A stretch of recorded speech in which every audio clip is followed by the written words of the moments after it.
dia, boa tarde, boa noite para você que está acompanhando o primeiro programa da história do canal Rivalizando.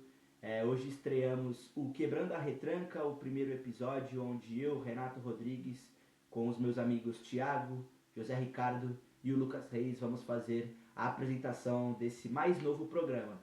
Com certeza você é novo, então já vai deixando o seu like, se inscrevendo no canal e ativando as notificações, que é muito importante para você não perder qualquer tipo de conteúdo que o canal Rivalizando for postar aqui no YouTube, fechou? Já aproveita, já segue o nosso Instagram, onde é a nossa rede social mais ativa, onde a gente faz postagens diárias, deixa nossas opiniões, postando os placares e a gente dá uma interagida aí com vocês, fechou? No programa de hoje, como vocês leram aí, a gente vai estar falando um pouco sobre Campeonato Brasileiro, mas de uma forma diferente. Hoje a gente vai falar um pouco sobre as decepções e as surpresas do Campeonato Brasileiro 2025, assim como todos os campeonatos nacionais, seja o Brasileirão, seja o Campeonato Argentino ou algum campeonato europeu, sempre tem aquele time que chega com uma alta expectativa ou com baixa expectativa, e ao longo do campeonato ela vai destrinchando e a gente vai descobrindo se a equipe está fazendo uma boa campanha conforme a expectativa pelos torcedores e pela mídia conforme foram criadas, ou se o time está deixando a desejar na competição, fechou? Então vamos lá, vamos começar falando sobre o tricolor paulista, vamos começar falando sobre o São Paulo, que é a nossa primeira decepção do vídeo de hoje. O São Paulo ocupa a parte de baixo da tabela do Campeonato Brasileiro. No atual momento, o São Paulo é o 15º colocado com apenas 12 pontos, um ponto acima do Santos, que é o primeiro fora da zona de rebaixamento, e do Juventude, que é o primeiro clube ao Z4 do Brasileirão. E o São Paulo, que no começo de temporada, por ser uma grande equipe paulista, sempre chega com altas expectativas pelo seu torcedor. Então o São Paulo, que fez uma boa campanha na Copa Libertadores com o treinador Zubeldia, e ele acabou não resistindo no Campeonato Brasileiro. E a equipe do São Paulo hoje, mesmo com algumas contratações de peso, como a permanência do Lucas Moura para essa temporada, como a vinda do Oscar, com essa boa fase que o Ferreirinha encontra, e também com o título da Copinha, com alguns meninos, os Made in Cotias, chegando ao elenco principal, foi criada uma expectativa para o São Paulo nesse começo de Campeonato Brasileiro. E eu queria saber um pouquinho de vocês, começando pelo Thiago. Thiago, seja muito bem-vindo e fala um pouquinho aí pra gente sobre o que você tá achando do São Paulo nesse Campeonato Brasileiro. Eu acredito que o São Paulo ele fez um ano de 2024 muito bom, tendo uma boa campanha na Copa Libertadores, como você falou. Começou 2025 não tão mal no Campeonato Paulista, conseguiu acesso até a semifinal, porém a fase de grupos contou com muitos empates, muitos clássicos empatando, o clássico, o Choque Rei contra o Palmeiras, e chega na semifinal e é desclassificado pelo mesmo time, né? Chega no Campeonato Brasileiro, como você já disse, apenas 12 pontos em 13 jogos, ocupa ali a parte de baixo da segunda página da tabela, sem um técnico com bastante tempo no time, já é uma cara conhecida, né? O Crespo chega para sua segunda passagem no elenco do São Paulo, mas a gente tem que entender que mesmo é uma outra situação, é um outro elenco, são jogadores novos que ele vai ter que trabalhar, e a expectativa do torcedor é que o Crespo ele consiga tirar o São Paulo dessa situação. O Zubeldia, mesmo tendo feito um ano de 2024 com bons resultados, mesmo com torcedores gostando, alguns também não, mas começou 2025 de uma maneira terrível, principalmente agora no Campeonato Brasileiro. Então, depois dessa pausa do Mundial, com esse tempo que o São Paulo e os outros times que não foram até os Estados Unidos tiveram para treinar, o torcedor espera que o Crespo dê uma sobrevida ao São Paulo, consiga agora, no final do mês, tem também Copa do Brasil, que ele consiga passar do seu adversário e consiga sair dessa parte de baixo da tabela para conseguir brigar Aí não por título, talvez, eu acredito que não tenha essa salvação para o São Paulo, na minha opinião, mas talvez lutar pela pré-Libertadores, talvez uma vaga direta à Libertadores, a gente sabe que não é impossível, já vimos campanhas históricas aí em que o time começa mal e consegue essa tão sonhada vaga, mas eu acho que o São Paulo ele não briga mais pela parte de cima ali da tabela, pelo título, vice-título, para mim não. Ele no máximo consegue pegar a última vaga direta para Libertadores ou quiçá a vaga direta para Libertadores pelo desempenho da Copa do Brasil ou uma pré-Libertadores pelo Campeonato Brasileiro. Acho que é ali o máximo que o time do São Paulo consegue fazer se o Hernan Crespo conseguir dar essa sobrevida ao time do São Paulo.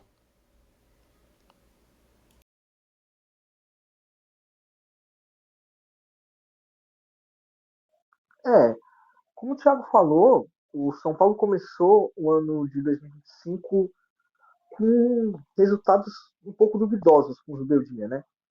Ele até começou com uma vitória com o Guarani, tem o jogo contra o Corinthians no Morumbi, né, o 3-1 que foi a melhor atuação do São Paulo no ano e que fez o torcedor São Paulo ter esperança em relação ao ano, porque como o Renato disse no começo, São Paulo trouxe o Oscar, que era uma contratação que o torcedor de São Paulo sonhava em ter, que era um tipo de jogador que a equipe não possuía, que era um meia de criação, e foi um jogo em que o quarteto mágico que ficou de Luciano, Lucas, Oscar e Caleri jogou e foi muito bem.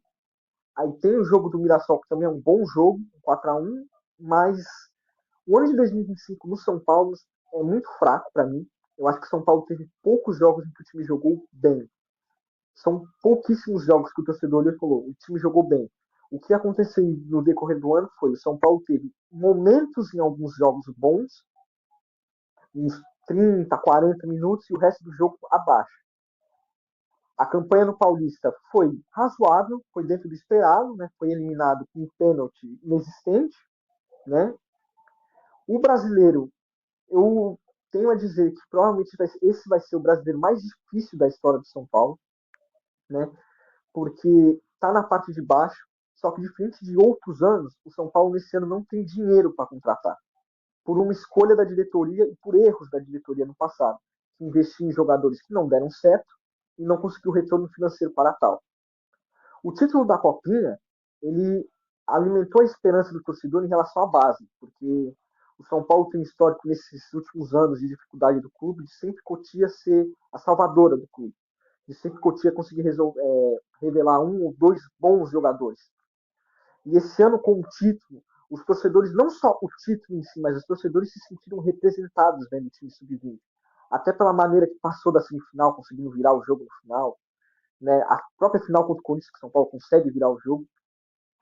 E o planejamento da diretoria foi de ter uma equipe forte, um time titular forte, e completar os reservas com os jogadores da base. Só que assim, a diretoria do São Paulo, ela passa a impressão de não saber o que ela está fazendo.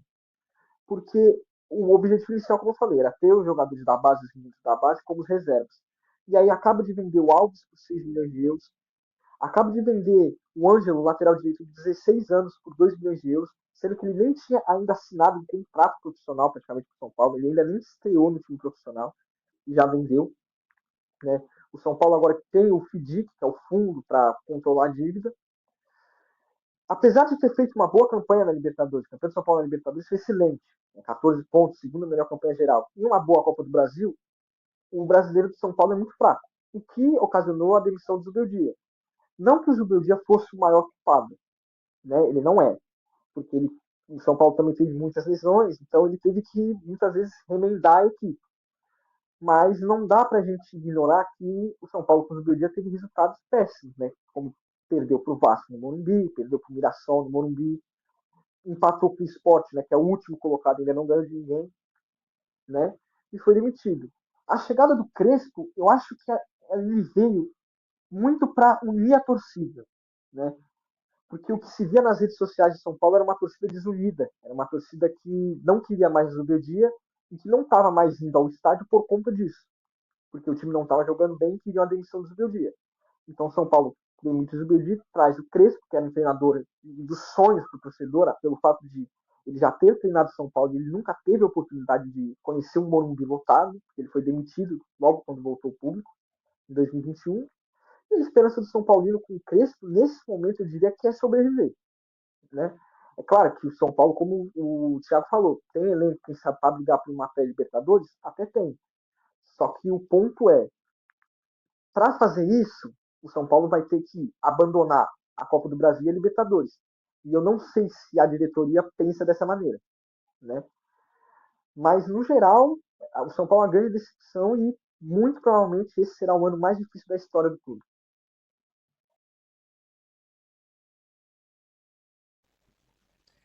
Acho que o maior erro da diretoria do São Paulo em relação a esse ano foi ter mantido o Zubeldia, né?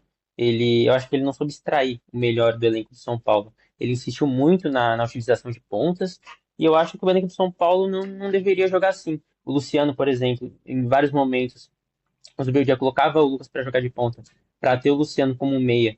Eu acho que não é a melhor posição do Luciano. O Luciano é um segundo atacante.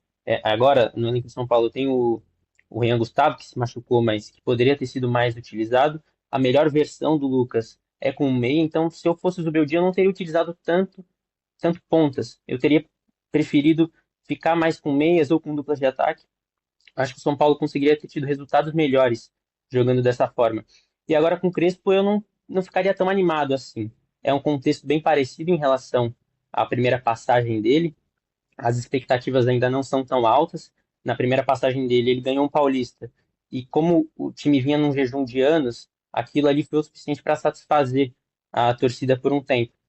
Agora a expectativa não é ganhar o Paulista, mas é se livrar do rebaixamento. Se ele fizer isso, acho que já vai ter sido um trabalho decente. Porém, se o São Paulo quer aspirar a coisas maiores do que só se livrar do rebaixamento, eu não acho que o Crespo seja o nome correto, não. De fato, o Crespo ele chega nesse momento para ser o salvador da pátria do São Paulo no momento tão difícil e conturbado que a equipe paulista vive na temporada. A título de comparação, na última temporada, por exemplo, o São Paulo termina em sexto colocado com 59 pontos, uma campanha digna do tricolor paulista, que no passado, entre muitas das suas glórias, foi tricampeão paulista, é tricampeão da Libertadores. Infelizmente hoje não vive seus melhores dias. Não só o São Paulo, mas outros clubes do futebol brasileiro em geral. A gente pode citar aqui como, por exemplo, o Santos, que vive uma das piores fases da sua história há muito tempo, e isso não só por conta das coisas que acontecem dentro de campo, mas sim as coisas que vão refletindo dentro da diretoria. E uma hora a conta chega, e uma hora alguém vai ter que pagar. E no caso do Santos, a instituição, o Santos Futebol Clube, teve que pagar e está pagando aos poucos por esse preço de maus gestores que comandaram o clube um dia, e infelizmente parece que o mesmo caminho vai ser traçado pela equipe do São Paulo. E como o Lucas citou, o Crespo hoje chega para ser o salvador da pátria do São Paulo. E antes do Crespo a gente tinha o Zubeldia. E o Zubeldia, esse hoje que está sendo especulado lá no Fortaleza. Então a gente vai pegar o avião, vamos sair de São Paulo, ir lá para o Ceará, embarcar na capital cearense, e vamos falar agora sobre o Fortaleza, que é a próxima decepção aqui do nosso quadro. A gente coloca o Fortaleza justamente os últimos anos recentes que a equipe nordestina vive no cenário nacional. A título de comparação nessa temporada com a outra, por exemplo, a gente pode citar que o Fortaleza estava até pelo menos metade do Campeonato Brasileiro do ano passado brigando contra o Botafogo pela liderança do campeonato. É óbvio, o Fortaleza terminou em quarto, né? Inclusive duas posições abaixo do Botafogo. Alguns pontos atrás, por exemplo, o Botafogo teve 79, o Fortaleza teve 68, foram 11 pontos atrás. E o Fortaleza posso estar enganado aqui, mas a melhor campanha da sua história, terminando como quarto colocado, indo para uma Libertadores. Então, numa temporada onde será projetada coisas maiores, onde o Fortaleza poderia, quem sabe, disputar um título de campeonato brasileiro, vem muito bem nesses últimos anos. Hoje, um campeonato de 2025 atípico, com as principais equipes, Flamengo, Botafogo e Palmeiras disputando outros diversos campeonatos, enquanto o Fortaleza teve, por exemplo, esse período agora para descansar do Super Mundial. Então, O Fortaleza estar como o vice-lanterna da competição é algo que preocupa. A diretoria se mexeu rápido, demitiu o técnico Juan Pablo Vojvoda, que era o técnico mais longevo do Campeonato Brasileiro, e agora ele está sem clube. Então, e aí de vocês, quero saber sobre o Fortaleza, o que está acontecendo no Fortaleza, por que não está rendendo ainda com um elenco tão vasto, um elenco tão profundo, igual do Fortaleza, com boas opções no elenco titular e no elenco reserva. Eu queria saber um pouquinho de vocês aí sobre o que está acontecendo com o Fortaleza nesse ano, porque nada mais funciona, o Fortaleza não faz boas campanhas, não joga um bom futebol há muito tempo, e a gente sabe que quando a coisa tá ruim, nada dá certo, e aparentemente é isso que está acontecendo do lado tricolor lá no Nordeste. Eu acho que o que está acontecendo com o Fortaleza essa temporada foi um erro no planejamento, né? O Fortaleza que nos últimos anos, eu acredito que deu aula para muitas equipes grandes do futebol brasileiro de como se planejar durante a temporada. Eu acho que esse ano o planejamento foi muito falho do Marcelo Paz, que é um dos melhores dirigentes do futebol brasileiro. Esse ano ele foi muito mal. Eu acho que o Fortaleza contratou muitos jogadores acima de 30 anos e jogadores que não se encaixavam no estilo de jogo que o Voivoda usava no Fortaleza, um time intenso de transições rápidas.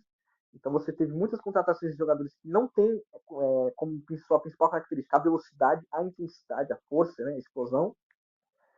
E eu acho que o que falta principalmente para o Fortaleza é convicção do que está sendo feito hoje, né? Porque, como você disse, esse brasileiro do Fortaleza é muito ruim com o Voivoda. Porém, em 2022, o Fortaleza, por exemplo, viveu uma situação semelhante.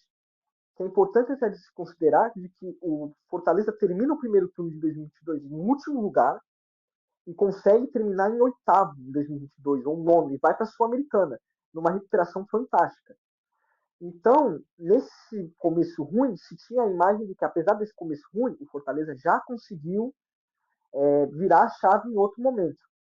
Só que as atuações não demonstravam, porque em 2022 o Fortaleza terminou em último, só que o Fortaleza muitas vezes jogava bem as partidas e muitas vezes por erros individuais durante os jogos acabava sendo derrotado. Esse ano o Fortaleza fez poucos bons jogos, né? Enquanto o Fortaleza, a gente via sempre o Fortaleza como aquela equipe divertida de se assistir no campeonato, os jogos contra o Fortaleza sempre muito abertos, o Fortaleza sempre ia para cima do adversário, não tinha medo, não importava quem. Esse ano a gente já viu um outro Fortaleza. Um Fortaleza com dificuldades de propor jogo contra equipes menores e que contra as equipes melhores, muita dificuldade na marcação. E eu acho que a cereja do bolo, que mostra como o planejamento do Fortaleza nessa temporada foi péssimo, é você ter tido a pausa para o Mundial, nessa Copa do Mundo de Clubes, com o Voivoda já balançando no cargo, a diretoria banca o Voivoda no começo dessa pausa, para 2 jogos depois demitir o técnico.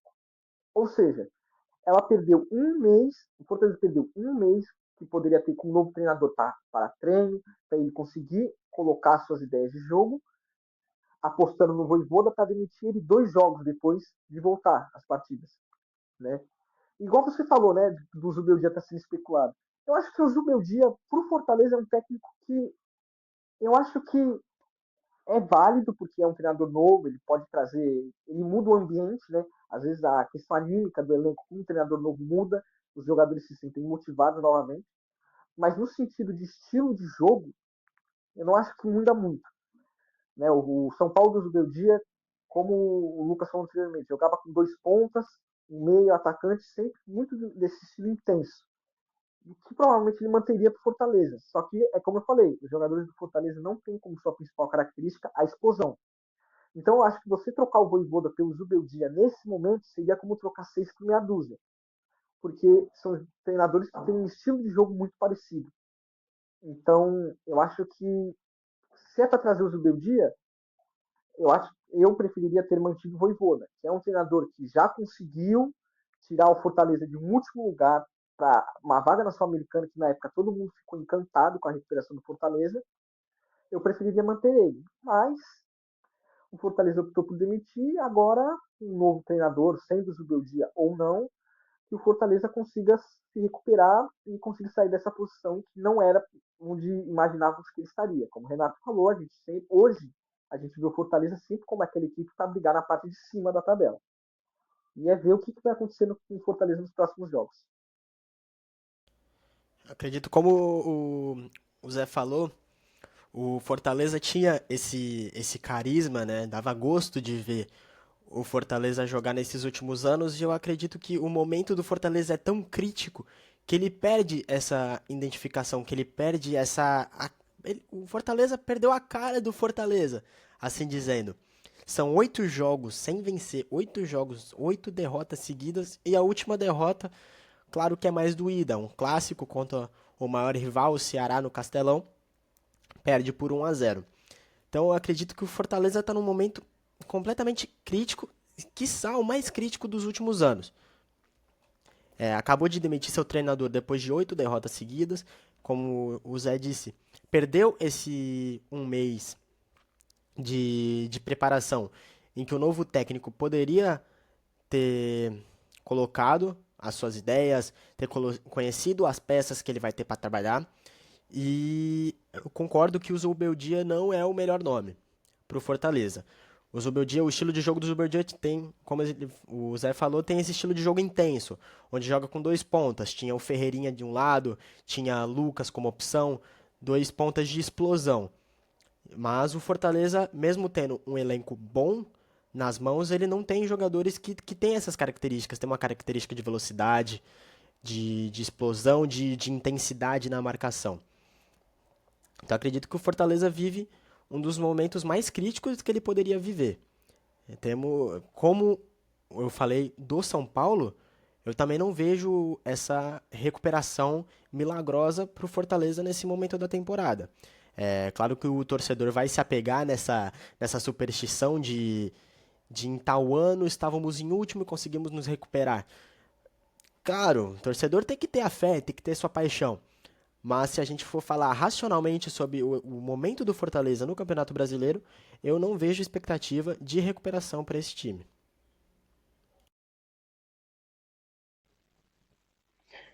O momento do Fortaleza talvez seja o pior mesmo desses últimos anos.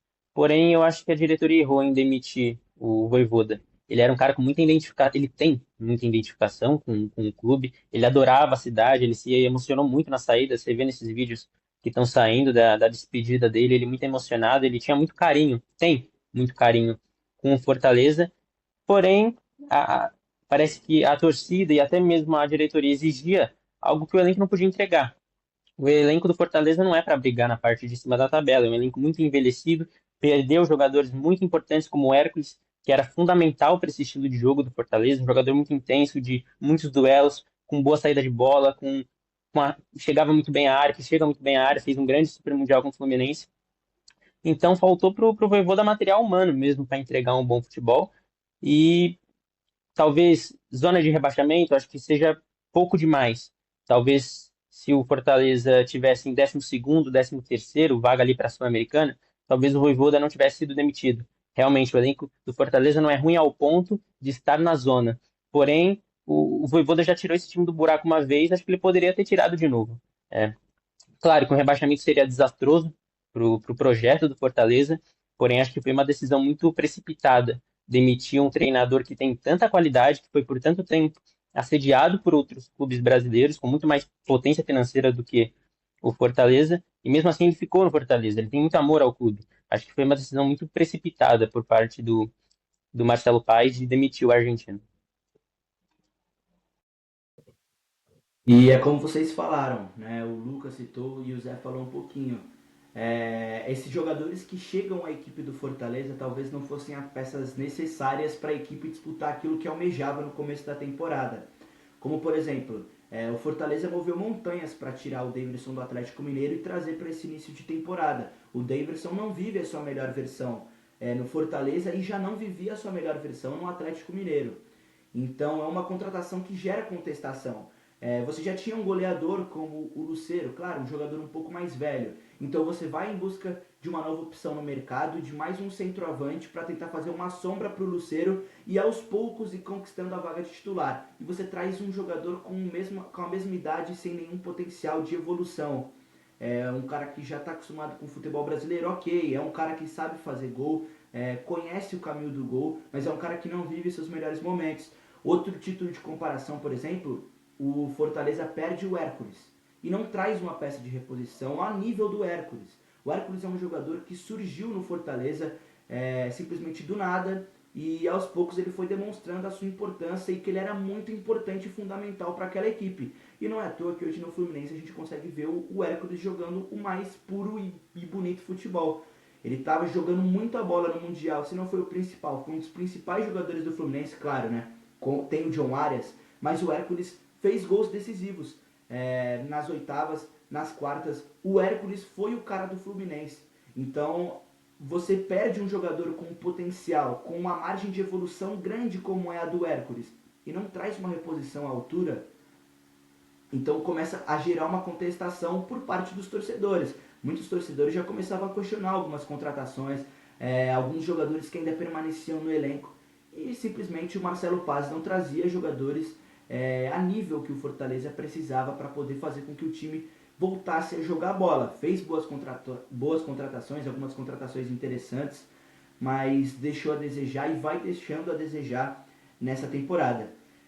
Outra equipe também que a gente precisa citar para a gente encerrar essa parte de decepções é o Internacional. A gente estava conversando até antes do programa e acredito que o Internacional foi uma questão unânime também, e acredito até que foi o Thiago que citou. O Internacional começa a temporada invicto no Campeonato Gaúcho. O Inter quebra um jejum de anos sem poder ganhar o Campeonato Regional, campeonato esse que era dominado pela equipe do Grêmio, e nesse ano o Internacional superou o Grêmio nos 2 jogos.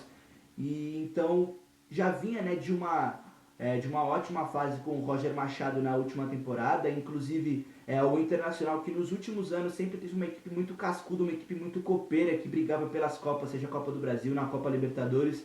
No ano do título do Fluminense, por exemplo, quase eliminou o Fluminense, se não fosse o gol salvador do John Kennedy e a atuação brilhante do Germancano, o Fluminense teria sido eliminado para aquele Internacional, e quem sabe poderia ter chegado numa final e ter até sido campeão da Libertadores. E no ano passado o Internacional faz um primeiro semestre regular, e no segundo semestre Roger Machado chega, criticado, como sempre foi nos clubes por onde passou, mas conseguiu demonstrar que o seu estilo de jogo não estava ultrapassado e fez o Internacional voltar a ser um grande clube e figurar pelos times de cima da prateleira do futebol brasileiro. Então, a expectativa era que o Internacional fosse fazer um grande campeonato. No entanto, que fez algumas boas contratações, e contratações que são enxergadas e vistas com bons olhos, não só no futebol do Rio Grande do Sul, mas no nosso futebol nacional, no futebol sul-americano. Então, o Internacional tem uma queda de rendimento muito brusca. Ficar na posição que está hoje, o Internacional é o 13º colocado, 3 pontos acima somente do Juventude, e venceu o Vitória na última rodada do Campeonato Brasileiro no sufoco, com um gol do Bruno Tabata, um golaço, diga-se de passagem, praticamente no último minuto. Seria mais um empate do Inter do campeonato. Então eu queria que vocês dissertassem aqui sobre o Internacional, sobre essa fase ruim que vive mais um grande clube que na última temporada figurava entre os clubes lá de cima, que tinha um grande potencial para atingir nessa temporada, e nesse começo de Campeonato Brasileiro vem gerando uma grande decepção até mesmo para os seus torcedores. O Inter até agora é o time que mais me decepcionou no Campeonato Brasileiro. Para mim, eles iam brigar pelo título do campeonato, até porque tinham tudo para isso. O elenco do Inter já é muito bom, o trabalho do Roger Machado era muito bom, tinha dado muita liga com esse elenco e chegou novas contratações, então era natural que o sarrafo subisse ainda mais para o time do Roger Machado. Porém, está acontecendo aquilo que já aconteceu outras vezes com os times do Roger, né? Começam muito bem, porém, do meio para o final, o time começa a cair muito de desempenho, parece que aquela liga que tinha antes já não tem mais. Não sei se ele perde o vestiário ou se é só o estilo de jogo que fica desgastado, porém não é a primeira vez que isso acontece com ele. No Juventude isso não aconteceu porque ele saiu para o próprio Inter, né? Porém, em outros clubes isso já aconteceu, e com o Inter está acontecendo de novo. Não acho que ele tem que ser demitido, ele é um bom técnico, já se mostrou um bom técnico, um cara que chega na final do Campeonato Gaúcho com Juventude não pode ser subestimado. Porém, o trabalho já não é tão bom como era antes. Acho que ele tem que ser mantido no cargo, Porém, o Inter tem que abrir o olho porque daqui a pouco vai estar na zona do rebaixamento e pelo elenco que o Inter tem, não brigar na parte de cima é vexaminoso.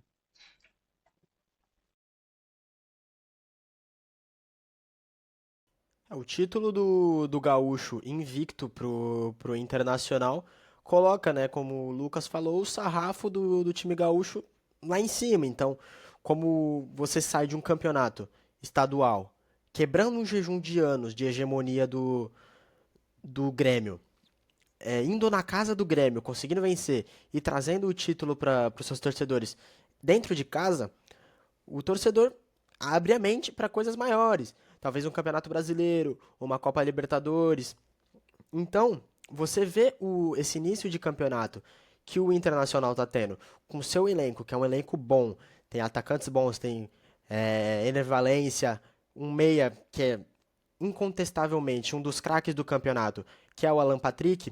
Você vê um time desse ficando na parte de baixo da tabela, você começa a procurar problemas, você começa a procurar onde está o problema desse elenco. Como o Lucas falou, eu não acredito que o problema seja 100% do Roger Machado. A gente não tem consciência do que acontece dentro do vestiário, no centro de treinamento, como está essa relação treinador-time ou dos próprios jogadores em si. Mas se o Internacional não abrir o olho, vai ficar ali embaixo e com uma das maiores decepções, porque você vê um time nessa situação e começa o Campeonato Brasileiro e tem essa queda de rendimento. Você não consegue muito entender aonde está a raiz desse problema. Mas, como o Lucas disse, eu não acho que seja o treinador. A gente não sabe se está acontecendo alguma coisa interna no time do Internacional. Mas eu acho que se demitir o Roger Machado, pode acabar agravando esse problema. E isso vai ser terrível para o time e para os torcedores do Colorado. Exatamente, né? Igual o Thiago e o Lucas falaram. Quando começou a temporada de 2025, o Internacional se botava como um dos grandes favoritos ao título brasileiro. Muito pela maneira que ele terminou o brasileiro do ano passado, né? O Roger Machado chegou a ficar 17 jogos invicto no Campeonato Brasileiro. O Roger Machado chegou no final da temporada, no final da temporada, na reta final do brasileiro, o Inter tinha até chance de título. O Inter chegou a ficar a 6 pontos do Botafogo, até ser derrotado pelo Botafogo e na última rodada que ele também perdeu. E começa esse ano terminando o jejum, né, quebrando o jejum, terminando com a hegemonia do Grêmio no Campeonato Gaúcho, que eram de 7 títulos, né? O Grêmio buscava um título histórico, que era o octacampeonato seguido, que só o Internacional tinha, e o Internacional conseguiu evitar, ganhando de maneira invicta. Então, as expectativas do Inter eram muito altas. Eu acho que o principal problema do Inter é que o Roger Machado, no ano passado, quando ele assume o Inter, ele teve praticamente apenas o brasileiro. Então ele precisou focar apenas em um campeonato. Então o Inter conseguiu jogar a vida, jogar todos os jogos numa intensidade muito alta no Campeonato Brasileiro. Enquanto nesse ano o Inter, com o Roger Machado, teve o Brasileiro, a Libertadores e a Copa do Brasil.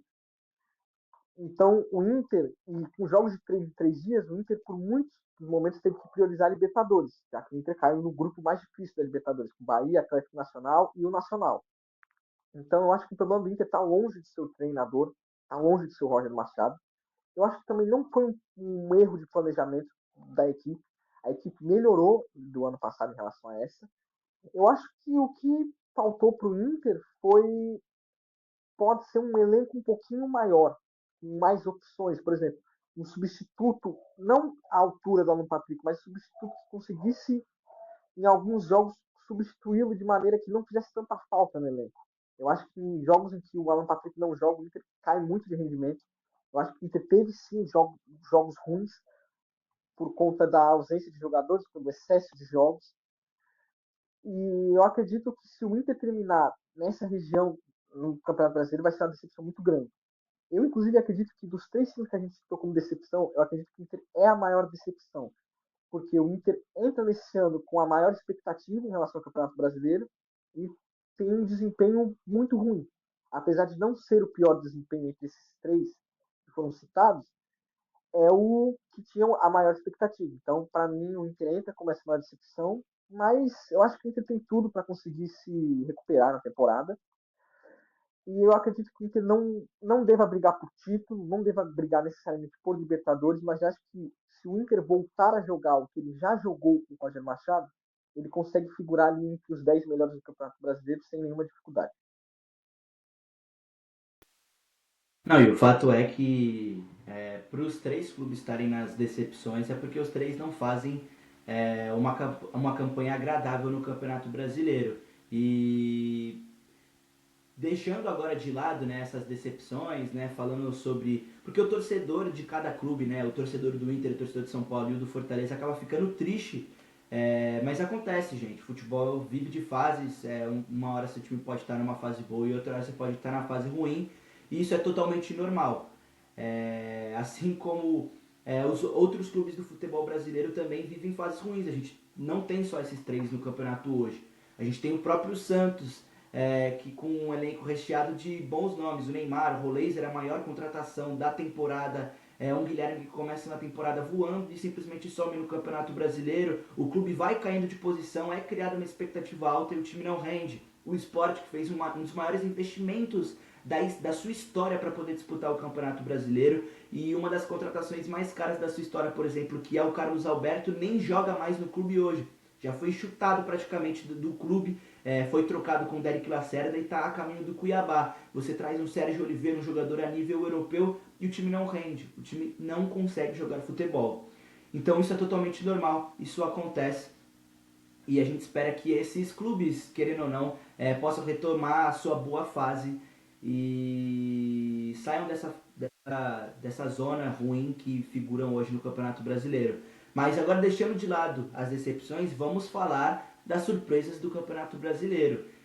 O Internacional na próxima rodada joga contra o Ceará, que é o primeiro clube que a gente vai destacar aqui como a nossa surpresa. O Ceará, que na última temporada estava jogando a Série B, inclusive uma Série B muito disputada, né, que a gente viu com o Santos, Ceará, o Sport, o Mirassol, o Novo Horizontino brigando até a última rodada, infelizmente não subiu, mas o Ceará estava ali no páreo também para subir na última rodada, subiu praticamente nos últimos instantes, fez a sua obrigação, que era vencer, se eu não estou enganado, a última partida contra o Guarani, e a equipe do Ceará vence o Guarani, se classifica e retorna à elite do futebol brasileiro, e era se esperado que o Ceará fosse brigar na parte de baixo da tabela. O Ceará não tem um elenco tão vasto assim para competir entre os 10 primeiros colocados do campeonato. Mas a equipe comandada pelo Léo Condé está surpreendendo cada dia que passa, com um futebol cada vez melhor, com muitos jogadores de destaque. Eu destaco aqui principalmente as duas laterais da equipe, com o Matheus Bahia, o Dieguinho e o Fabiano, que são jogadores que não eram muito falados no nosso futebol. O Dieguinho, por exemplo, há muito tempo jogando lá no Goiás e simplesmente chega no Ceará jogando muita bola na primeira divisão. Um Fabiano com diversos anos de futebol português, praticamente não fez base do nosso futebol e ele volta retornando, atuando com um bom futebol. E o Matheus Bahia, que já teve uma passagem apagada pelo próprio Bahia e hoje em dia vem figurando um dos melhores futebol que ele já desempenhou na sua carreira, a melhor fase da sua carreira. Então a equipe do Ceará vive sim, para mim, uma das grandes surpresas do campeonato. Não vou falar a maior surpresa do campeonato, mas o time comandado pelo Léo Condé, figurando entre os 10 primeiros na oitava colocação, desbancando diversos outros clubes que ficaram para trás. A gente citou o Internacional, São Paulo, Grêmio, Corinthians, enfim. O time do Léo Condé faz uma excelente temporada e mostra indícios que vai permanecer na próxima divisão na temporada 2026. Igual o Renato falou, o Ceará fez uma campanha fantástica, né? Geralmente todo time, quando chega da segunda divisão para a primeira, a primeira ideia que se tem é que ele vai brigar na parte de baixo. Até porque o investimento que ele tem em comparação aos outros que já estão na primeira divisão é muito diferente, né?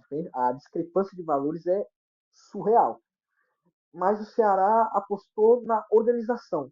Ele apostou no trabalho do seu treinador Mel Condé, que assumiu o comando do Ceará na reta final da temporada passada, conseguiu subir com a equipe, um acesso que não era muito, não se esperava muito acesso pelo desempenho do Ceará até então, e conseguiu o acesso. E nessa temporada desbanca, né, o maior rival, Fortaleza, que muitos imaginavam que seria a equipe cearense que estaria no topo da tabela, que eu digo, né? Digamos na parte de cima, e no caso é o Ceará. Eu acho que o Ceará ele é a surpresa principalmente pelo desempenho dentro de casa, né? O Ceará dentro do Castelão transformou o Castelão num caldeirão, né? Num inferno praticamente para os seus visitantes. O Ceará que é um dos melhores mandantes do Campeonato Brasileiro, não, se não me falha a memória, ainda não perdeu no Castelão pelo Campeonato Brasileiro.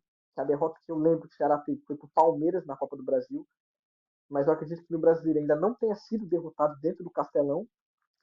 Faz do Castelão a sua principal fonte da pontuação no campeonato. E fora de casa, o Ceará faz o básico, né? Ele garante um empate, às vezes perde os jogos, mas principalmente o desempenho do Ceará nos jogos é o que mais me surpreende. Porque uma coisa é o Ceará estar, por exemplo, em oitavo, jogando, ganhando de 1-0, jogando de maneira fechada, só se defendendo. Sendo que não é assim que o Ceará joga. O Ceará joga para cima do seu adversário, ele pressiona, ele faz um gol, ele tenta fazer o segundo, ele tenta fazer o terceiro. Então, isso é o que mais surpreende do Ceará vendo esse time jogar. E também do planejamento da diretoria, né? De que, como o Renato falou, não fez contratações badaladas, de jogadores badalados, do conhecimento do público do futebol, mas jogadores que encaixam no estilo de jogo do Léo Condé. E eu sempre defendo que num clube de futebol, entre você trazer um jogador badalado, que não encaixa com o estilo de jogo do seu treinador, ou você trazer um jogador desconhecido, porém que encaixa com o estilo de jogo do seu treinador, eu sempre vou preferir um jogador desconhecido que encaixa com o estilo de jogo do treinador.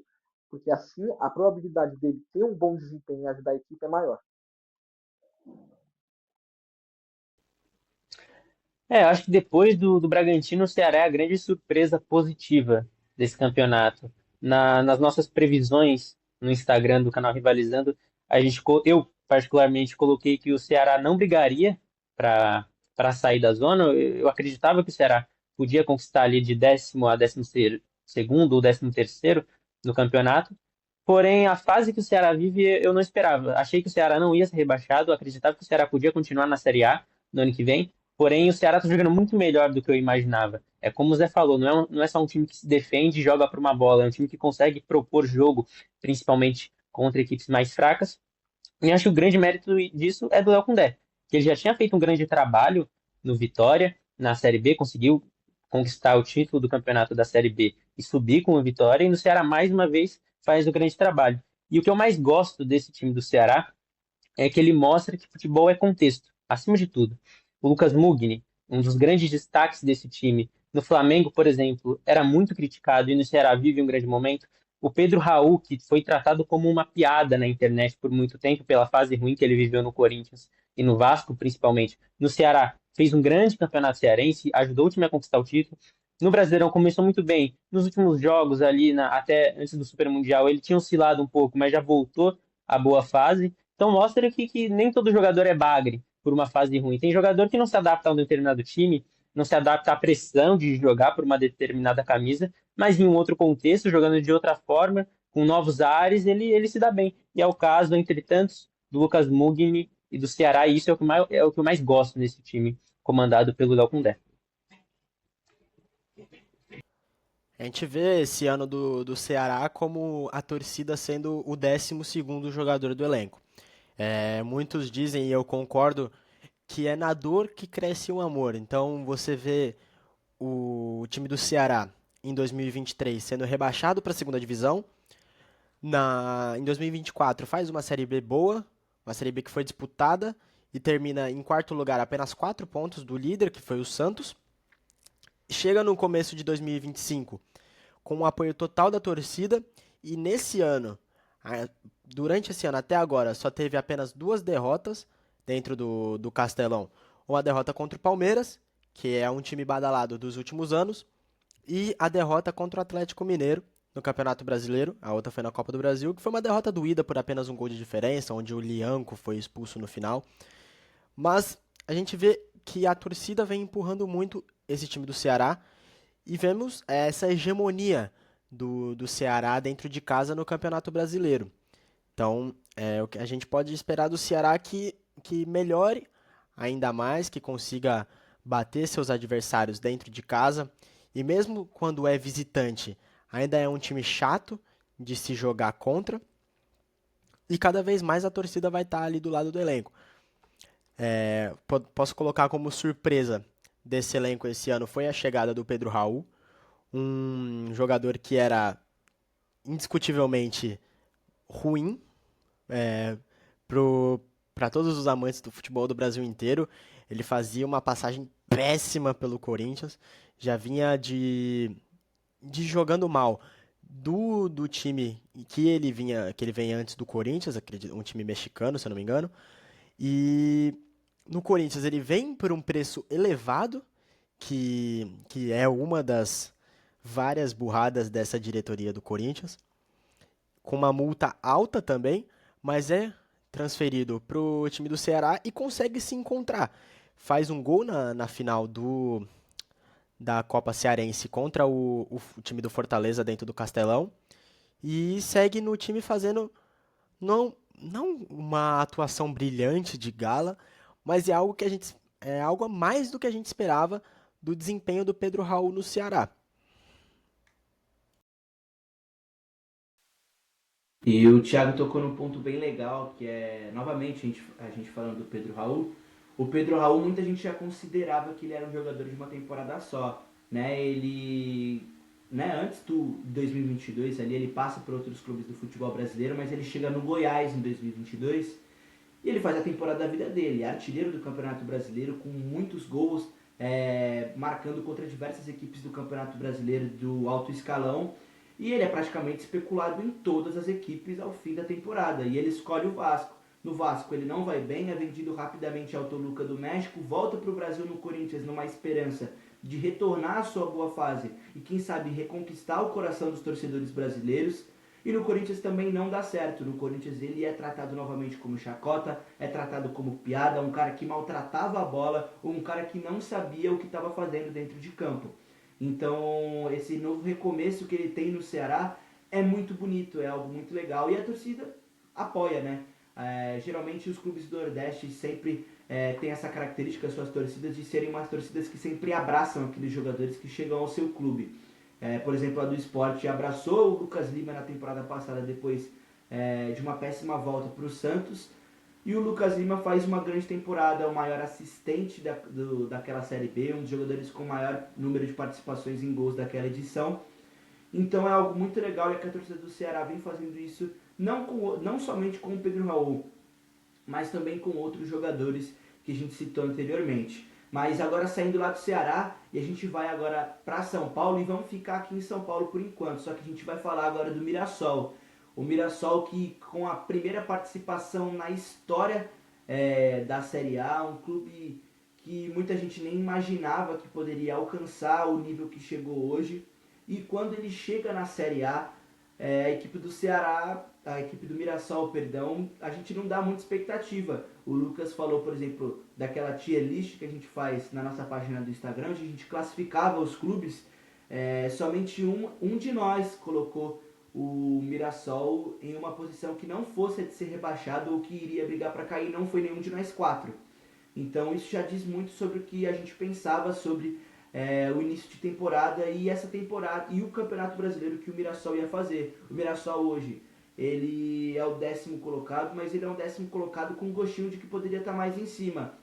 Jogando contra as grandes equipes de igual para igual. Eu lembro na estreia da equipe do Mirassol, por exemplo, eu estava reportando essa partida, e o Mirassol acaba tomando gol rapidamente no começo do jogo, mas o Mirassol ele vai para cima do Cruzeiro, ele joga o Cruzeiro para trás, empurra o Cruzeiro para trás e empata o jogo. Acabou perdendo naquela partida por 2-1, mas para mim em muitos momentos foi superior à equipe do Cruzeiro e mostrou que dali para frente seria assim no campeonato, uma equipe cascuda e difícil de se enfrentar, principalmente dentro da sua casa, mas fora de casa o Mirassol também não deixa a desejar. Venceu equipes como, por exemplo, o São Paulo fora de casa, e um dos principais jogadores dessa temporada é o Reinaldo, que por muitas pessoas já era considerado um jogador ultrapassado.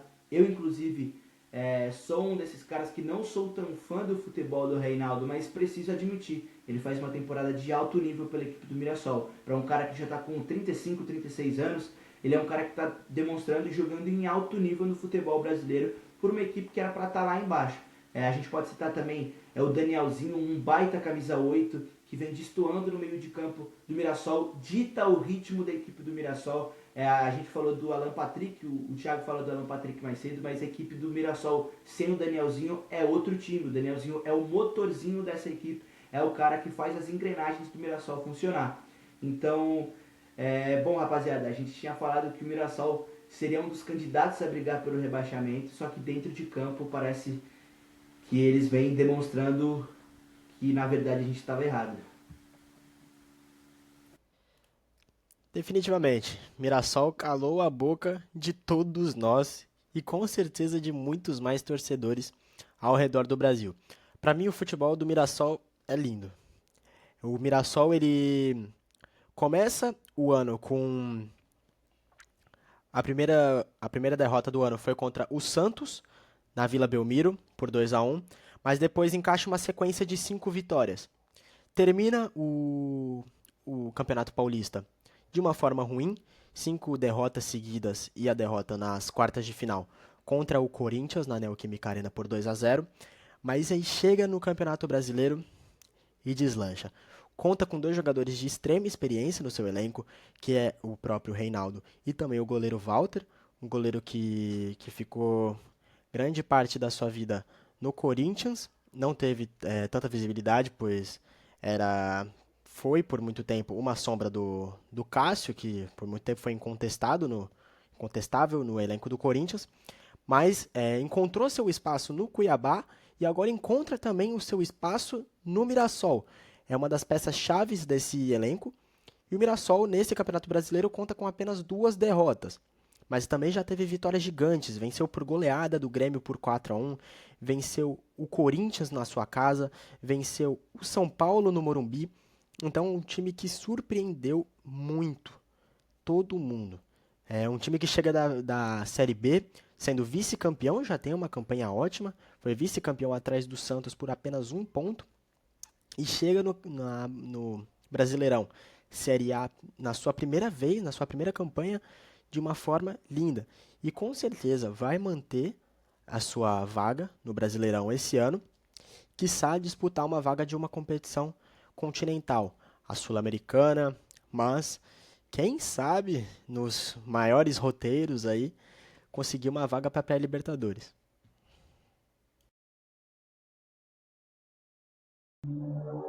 Eu acho que é como o Thiago falou. Eu acho que nem o mais fanático torcedor do Mirassol, se chegasse no começo do Campeonato Brasileiro e falasse que na 13ª rodada o Mirassol está em décimo, praticando um bom futebol, ele acreditaria. Né? O Mirassol chega para se criar como um patinho feio, né? Como todos colocavam como grande favorito a não só ser rebaixado, como ser o último colocado, pelo fato de não ter a experiência de jogar a Série A, de estar jogando pela primeira vez a Série A. Como o Thiago falou, é uma equipe experiente, é uma equipe que tem jogadores com muita experiência e muita bagagem em equipes de Série A, em equipes grandes de Série A, como o Reinaldo pelo São Paulo, o Grêmio, o Walter, que passou boa parte da carreira no Corinthians e também no Cuiabá. Mas eu também coloco outro motivo que eu acho que é o principal pelo Mirassol não só estar na Série A, como estar surpreendendo na Série A, que é a estrutura do clube. Hoje a gente vê a estrutura do Mirassol. A estrutura do Mirassol é melhor do que muitos times grandes do futebol brasileiro. O Mirassol tem uma estrutura de nível quase europeu. Né? E é muito engraçado de que essa estrutura, o Mirassol conseguiu ter essa estrutura que ele tem hoje muito por conta do São Paulo. Né? Pela venda do Luiz Araújo, o Mirassol conseguiu uma boa parte do dinheiro dessa venda, só que diferente de muitas outras equipes menores que recebem esse dinheiro e não conseguem aplicar em investimentos bons para o clube, o Mirassol foi pioneiro nisso. O Mirassol investiu no seu CT, na sua estrutura. E desde a venda do Luiz Araújo para cá, o Mirassol conseguiu resultados expressivos. Chegou à semifinal do Paulista em 2 ou 3 oportunidades, conseguiu acessos consecutivos. Apesar de só ter conseguido acesso no ano passado, no ano de 2023, o Mirassol já tinha brigado pelo acesso pela Série A, onde não conseguiu nas últimas rodadas por resultados, né, ruins, e conseguiu no ano passado. E nesse ano o Mirassol não só surpreende pelos resultados, mas surpreende pelo próprio futebol, né? Se a gente vê, por exemplo, o jogo do São Paulo contra o Mirassol dominou o São Paulo dentro do Morumbi. É um jogo em que foi 2-0 para o Mirassol, mas que poderia ter sido mais. O Mirassol poderia ter feito 3-4 de São Paulo naquele jogo, né? Além da goleada, por exemplo, do Grêmio, como falou, 4-1, que poderia ter sido mais. Então o Mirassol surpreende muito nisso. É uma equipe muito bem treinada. Começou com o Eduardo Barroca. O Eduardo Barroca não, como o Thiago falou, até começou bem o Paulista, mas terminou mal. Foi demitido. E com o treinador atual, o Mirassol faz uma ótima campanha. Como o Thiago falou, eu acho que o Mirassol vai continuar nessa posição. Eu acho muito difícil que o Mirassol tenha uma queda brusca pelo que ele vem desempenhando até agora. E quem sabe, né, o Mirassol não consegue continuar fazendo história e conseguir uma vaga numa pré-Libertadores. Considerando que no Campeonato Brasileiro, geralmente de 8 a 9 equipes conseguem se classificar até a Libertadores, eu não acho nenhuma loucura a gente imaginar o Mirassol conseguindo uma vaga para a Libertadores. Acho que o grande mérito dessa equipe do Mirassol foi no acerto em relação ao comando técnico. O Rafael Guanais já tinha feito um bom trabalho no Operário, que não era um time muito ofensivo, não era um time de propor o jogo, era um time que sabia se defender e ganhava de pouco. E esse estilo de jogo deu muito certo com esse elenco do Mirassol, que é um elenco mais envelhecido, é um elenco experiente, não tem como jogar lá e cá ou pressionando muito lá na frente, porque não é um elenco jovem, não é um elenco com muita intensidade. Porém, é um elenco experiente, que sabe aproveitar as poucas oportunidades que tem no jogo e que sabe se defender.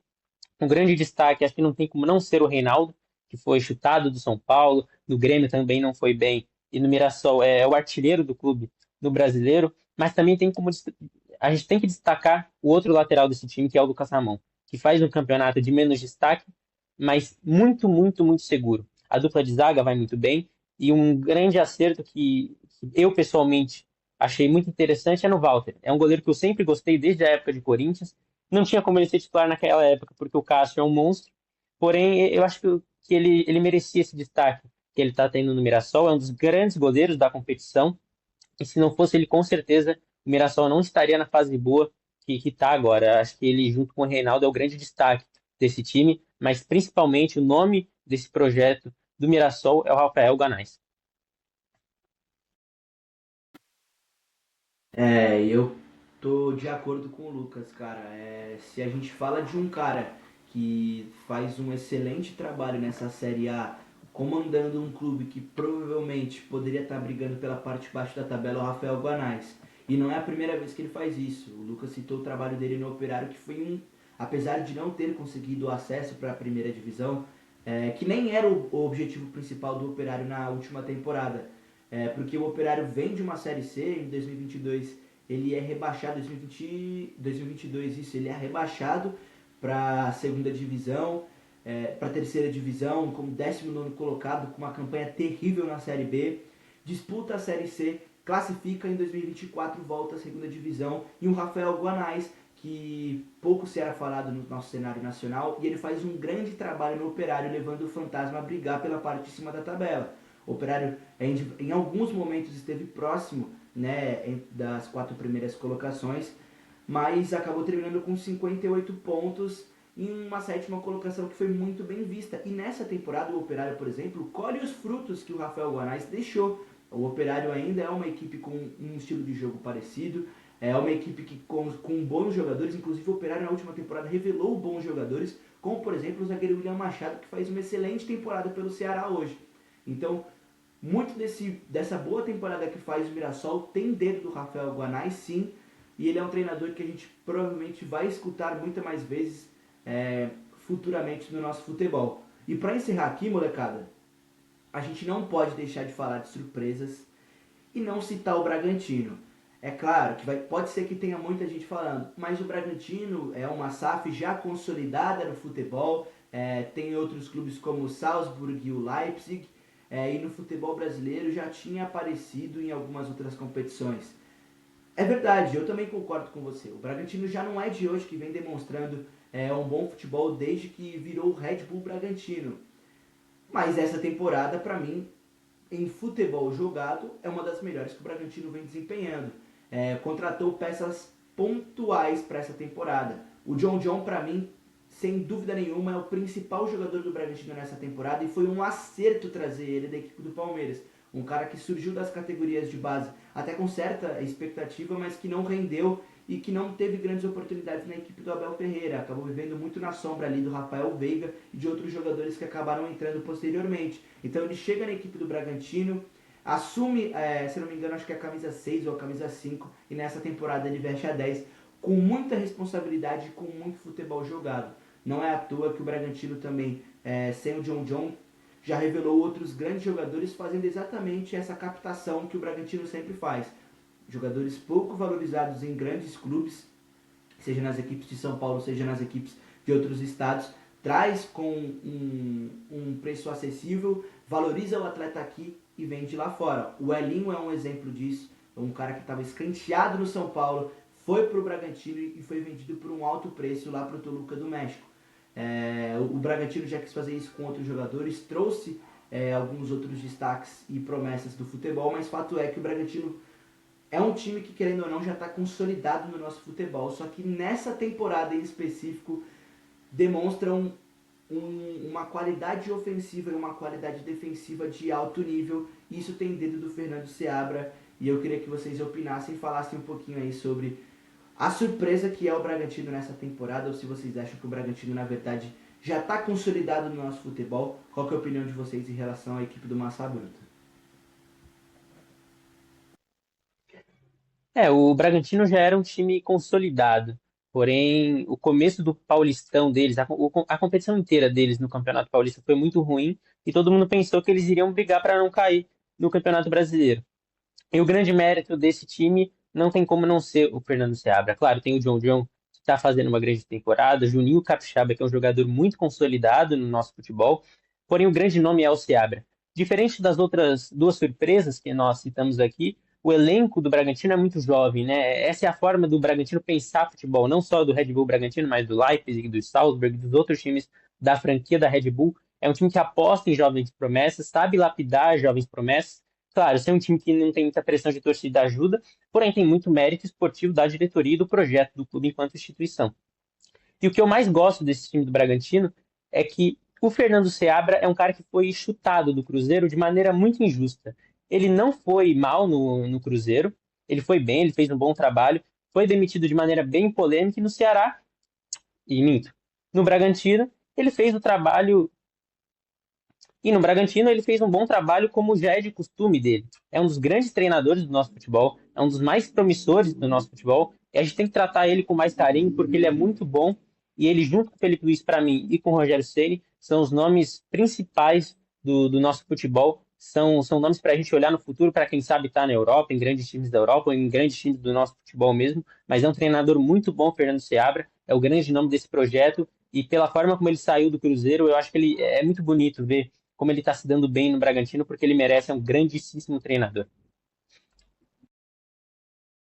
Mesmo o Bragantino já sendo uma equipe cascuda, né, nos últimos tempos, é um time que não tem uma vasta história, mas sempre foi aquela pedra no sapato, principalmente quando a gente vai falar do estado de São Paulo.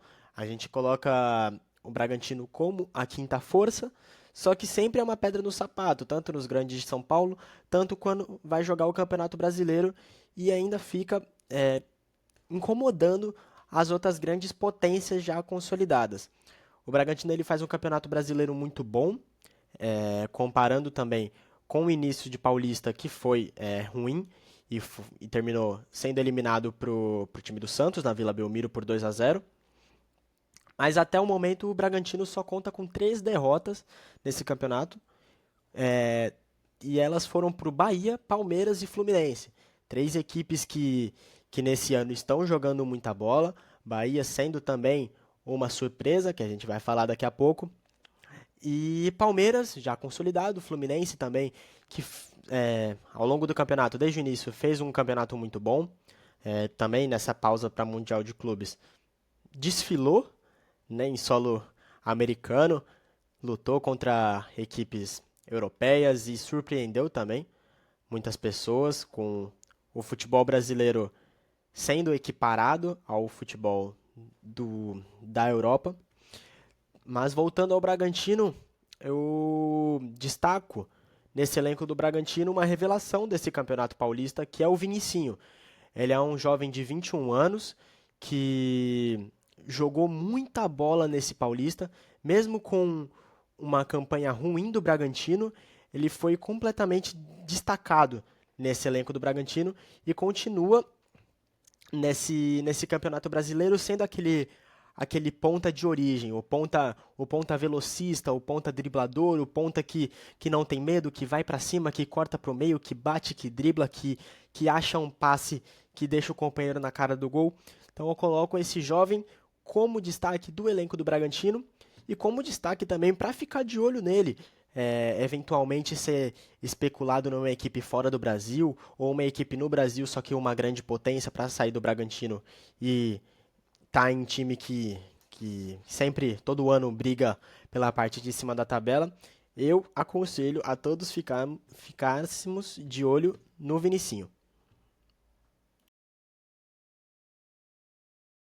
Eu acho que foi como foi falado por aqui, né? O Bragantino não. Ver o Bragantino brigando na parte de cima da tabela não é uma surpresa em circunstâncias normais. Mas se a gente vê como o Bragantino terminou a temporada passada, o Bragantino escapa do rebaixamento nas últimas rodadas do campeonato, e como o Bragantino foi mal no Paulista, não era imaginável que o Bragantino estivesse nesse momento brigando pelo título do Campeonato Brasileiro, né? E eu acho que foi como o Lucas falou, eu acho que o Fernando Seabra é o principal responsável por essa campanha muito boa do Bragantino. Eu acho que o estilo do Fernando Seabra, que ele já mostrava no Cruzeiro, de ser um time que pressiona, de velocidade, de transição, deu muito certo no Bragantino pelo projeto da Red Bull, que é sempre de trazer jovens jogadores, ainda sem muita experiência, para conseguir revender por um valor maior. Então, com esse perfil de contratação da equipe, do projeto, com um treinador que pensa futebol dessa maneira rápida, objetiva, de transição, casou muito bem. O time do Bragantino vem apresentando, para mim, atrás do Flamengo, o melhor futebol desse Campeonato Brasileiro. É um time muito divertido de se acompanhar, que mesmo quando joga em Bragança Paulista ou quando joga fora de casa, ele não abandona seus princípios de tentar pressionar, de tentar marcar em cima e sair em velocidade quando tiver a bola. E hoje, né, o Bragantino tem uma das 5 melhores estruturas do futebol brasileiro, né? Então, estrutura o Bragantino tinha até para brigar para estar onde ele está. Só que a gente não imaginava por como ele terminou e por como ele começou a temporada. E eu acredito que até o final da temporada, não sei se o Bragantino vai necessariamente brigar pelo título do brasileiro. Eu acho que o título do brasileiro é um pouquinho distante, pelo fato de você ter outras equipes com elencos e orçamentos maiores. Mas eu tenho certeza que o Bragantino deve terminar entre os 4 primeiros do Campeonato Brasileiro e vai conseguir novamente uma vaga para a Libertadores. E nesse caminho, se o Bragantino apostar em manter o Fernando Seabra num longo prazo, caso o Bragantino consiga segurar o Fernando Seabra, eu acredito que o Bragantino poderá conquistar coisas grandes com ele no comando no futuro próximo. É isso, rapaziada. Eu acredito que a palavra-chave para esses times que estão sendo considerados surpresas na atual competição é planejamento. Acho que é a palavra que pode definir qualquer time que vive uma boa fase e tem uma boa gestão no Campeonato Brasileiro. Não é à toa que para o Flamengo estar onde o Flamengo está hoje, teve que haver um planejamento.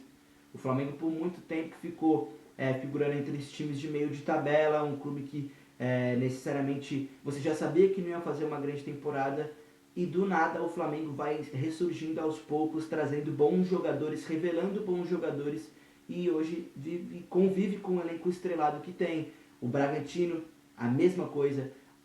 O Thiago citou o exemplo do Bahia. O Bahia, o Grupo City, a partir do momento que aposta no Bahia, faz todo um planejamento, organiza a casa do time baiano e o Bahia hoje surge como uma das principais potências do nosso futebol.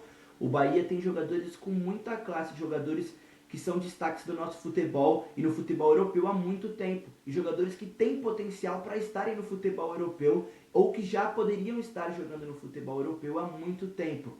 Então, a palavra que resume essa surpresa do campeonato é o planejamento. Sem o planejamento, você não tem uma boa gestão não vai fazer um bom trabalho e, inevitavelmente, o time não vai conseguir desempenhar um bom futebol dentro das 4 linhas. Todos os times que a gente citou como decepção, o caso do Fortaleza, Por exemplo, era um time que vinha se planejando tão bem ao longo das últimas temporadas e nesse ano deixou a desejar. E as outras equipes que estão nesse buraco há mais tempo, como por exemplo o Vasco, o Santos e o São Paulo, falta isso e falta planejamento. E hoje em dia o planejamento é que muda o time de patamar e que coloca o clube no devido lugar onde ele deveria estar.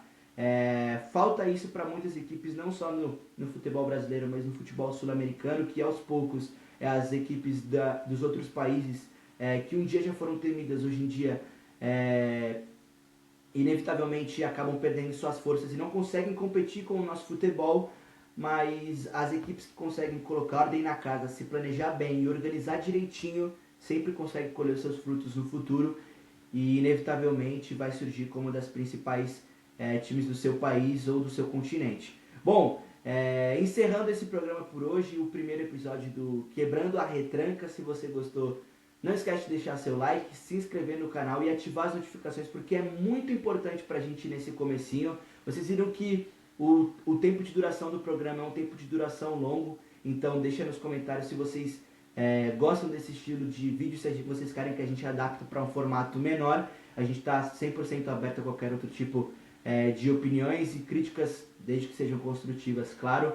E o perfil de todo mundo vai estar passando aqui embaixo se vocês quiserem dar uma conferida a mais no nosso trabalho. E também do canal Rivalizando lá no Instagram, que é a nossa principal rede no momento e é que a gente é mais ativo e todos os dias está postando e falando sobre alguma coisa, fechou? Meu nome é Renato e esse foi o primeiro episódio do Quebrando a Retranca.